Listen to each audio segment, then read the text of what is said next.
Welcome to this online lecture that will conclude our talk on the Revolutionary War. As always, there are some terms that you should be able to identify or at least explain by the time we get to the end of this lecture. So anyway, without further ado, let's get to it.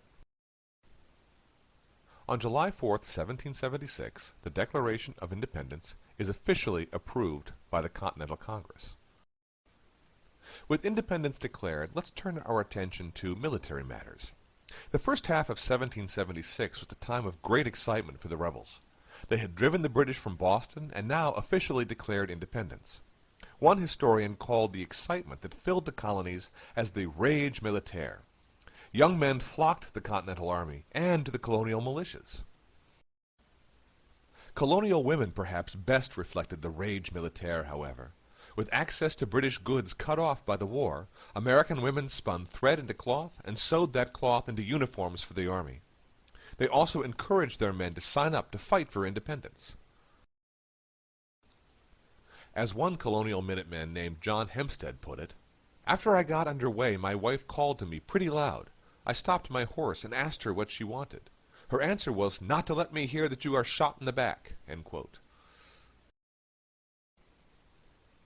Much of the rage militaire, or the enthusiasm for the colonial cause, began to die after the British launched a new invasion of America in August of 1776.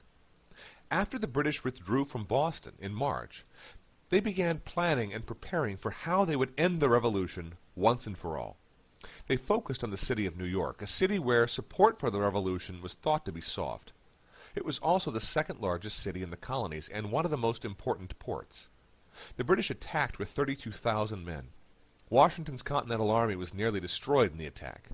However, they managed to slip away at the last minute in a retreat that saved the Revolution. As I said, Washington's defeat at Long Island really led to a decline in the rage militaire. That's because many began to question the revolutionary cause. Soldiers refused to re-enlist once their term of service was up. Washington's army dwindled to a mere 3,000 men. Thomas Paine reflected the desperation of the time in another pamphlet, this one titled The Crisis. As he wrote, quote, "These are the times that try men's souls." End quote. The defeat also encouraged another group within the colonies, Loyalists. Not everyone supported the revolutionary cause. Thousands of colonists still supported the British Crown and wanted to stay within the empire. These individuals were known as Loyalists. Historians estimate that about 15 to 20% of the colonial population were Loyalists. As this map indicates, these Loyalists were concentrated in specific parts of the colonies. New York City was an especially hotbed for Loyalism. So was North Carolina. This map also indicates that Native Americans played a big role in the American Revolution. Indians saw the Revolution through their own experience. In other words, when they picked sides, they did so with their own interests at heart.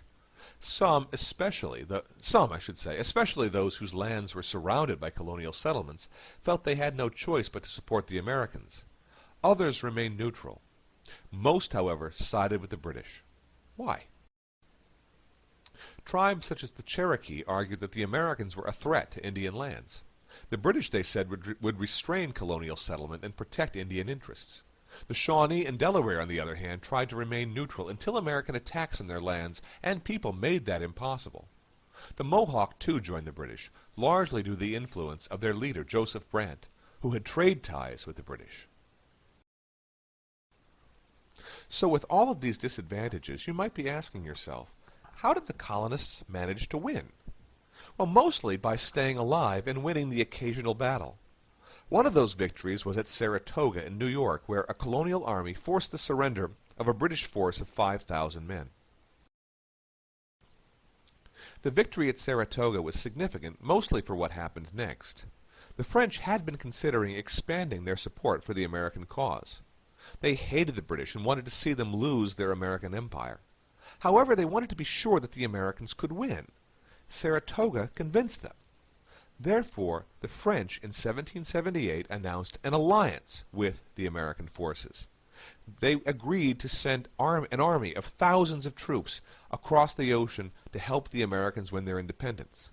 They also contributed their naval fleet, as well as critical monetary loans to the colonial cause. Everything came together in October of 1781 in the Virginia city of Yorktown. A British army under the command of Lord Cornwallis was trapped by the combined forces of France and America. He hoped to escape by sea, but these hopes were dashed with the arrival of the French fleet. Ultimately, Cornwallis had no other choice but to surrender his army of 9,500 men. Now, the war was not over with the victory at Yorktown. In fact, it would drag on for another 2 years. But for all intents and purposes, independence was inevitable. Yorktown made it clear that the British could not conquer the American colonies. They decided to cut their losses and make peace. The Treaty of Paris in 1783 recognized the independence of the 13 colonies.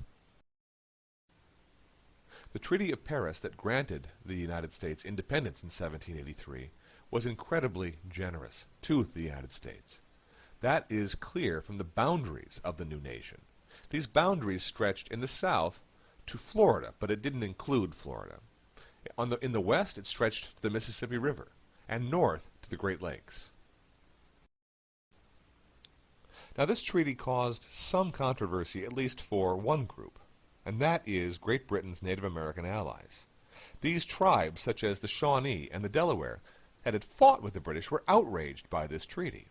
They argued that the Americans had not defeated them, and so therefore the British had no right to give away their lands. This is going to become one of the biggest issues that the new nation of the United States is going to have to contend with.